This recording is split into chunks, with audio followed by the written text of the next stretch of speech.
To be frank ಒಂದು ದುಃಖವಾದ ಒಂದು ದಿನ ಅವರು ಒಂದು ಇಡೀ ಸಮಸ್ಯೆಯಲ್ಲಿದ್ದಾಗ ಅವರು ಅವ್ರ ತಂದೆ ತಾಯಿ ಕಾರ್ಯ ಮಾಡಲಿಕ್ಕಾಗಲಿಲ್ಲ ಅನ್ನೋ ಒಂದು ದುಃಖದಲ್ಲಿ ಅವತ್ತು ಅವ್ರು ಕಣ್ಣೀರು ಹಾಕಿದಾಗ ಇಡೀ ರಾಜ್ಯದಲ್ಲಿ ನಮ್ಮ ಎಲ್ಲರಿಗೂ ಹಲ್ವಾರು ಜನಕ್ಕೆ ಅದು ಭಾಳ ನೋವಿತ್ತು.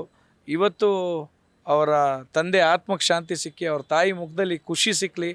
ಆ್ಯಂಡ್ ಯಾವಾಗಲೂ ಡಿ ಕೆ ಶಿವಕುಮಾರ್ ಅವರು ಆರೋಗ್ಯವಾಗಿದ್ದು ಅವ್ರ ಕನಸೆಲ್ಲ ನನಸಾಗಲಿ. And thank you so much ಎಲ್ಲ ಮಾಧ್ಯಮ ಮಿತ್ರರಿಗೂ. ಯಾಕೆಂದರೆ ನೋವನ್ನು ತೋರಿಸಿದ್ದೀರ, ಖುಷಿನೂ ತೋರಿಸಿದ್ದೀರ, ಡಿ ಕೆ ಶಿವಕುಮಾರ್ ಅವರ ನಡೆನೂ ತೋರಿಸಿದ್ದೀರ, ಅವರ ಕೆಲಸನೂ ತೋರಿಸಿದ್ದೀರ. ಥ್ಯಾಂಕ್ ಯು ಸೋ ಮಚ್ ನಿಮ್ಮೆಲ್ಲರಿಗೂ. ಆ್ಯಂಡ್ ಮನ್ಸರೇ ಹೇಳಬೇಕು ಅಂದರೆ I am not able to ಖುಷಿನ ಯಾವ ರೀತಿ ತೋರಿಸ್ಕೊಳಕ್ಕಾಗ್ತಿಲ್ಲ. ಅವ್ರು ಒಂದೇ ಮಾತು ಹೇಳಿದ್ದು, ನನಗೆ ಸಿ ಎಮ್ ಆಗಿದ್ದೀನಿ ಅನ್ನೋ ಒಂದು ಖುಷಿ ಅಲ್ಲ, ಜನರು ಸೇವೆ ಮಾಡಲಿಕ್ಕೆ ನನಗೆ ಅವಕಾಶ ಮಾಡಿಕೊಟ್ರಲ್ಲ ಜನ, ಇದು ನನ್ನ ಖುಷಿ ಅಂದರು. ಆ ಮಾತನ್ನು ಕೇಳಿದಾಗ ಪ್ರತಿಯೊಬ್ಬ ಯುವ ನಾಯಕರು ಇರ್ಬೋದು, ಯಾರೇ ಇರ್ಬೋದು, ಒಂದು ಪಟ್ಟ ಮುಖ್ಯ ಅಲ್ಲ, ಜನರು ಸೇವೆ ಮಾಡೋ ಅವಕಾಶ ಮುಖ್ಯ.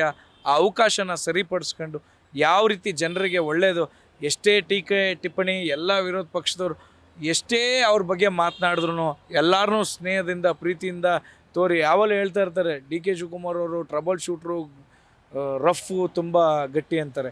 ಅವ್ರ ಜೊತೆಲಿದ್ದವ್ರು ಗೊತ್ತಿರುತ್ತೆ, ಅವ್ರ ಜೊತೆ ಒಡನಾಟ ಇದ್ದವ್ರು ಗೊತ್ತಿರುತ್ತೆ ಅವರೆಷ್ಟು ಮೃದು, ಅವರೆಷ್ಟು ಒಳ್ಳೆ ಒಂದು ಮಗುವಿನ ಮನಸ್ಸು ಅಂತ ಯಾರು ಅವ್ರ ಜೊತೆ ಕ್ಲೋಸ್ ಆಗಿರೋರಿಗೆ ಗೊತ್ತಿರುತ್ತೆ ಅಂತ ಹೇಳಕ್ಕೆ ಇಷ್ಟಪಡ್ತೀನಿ.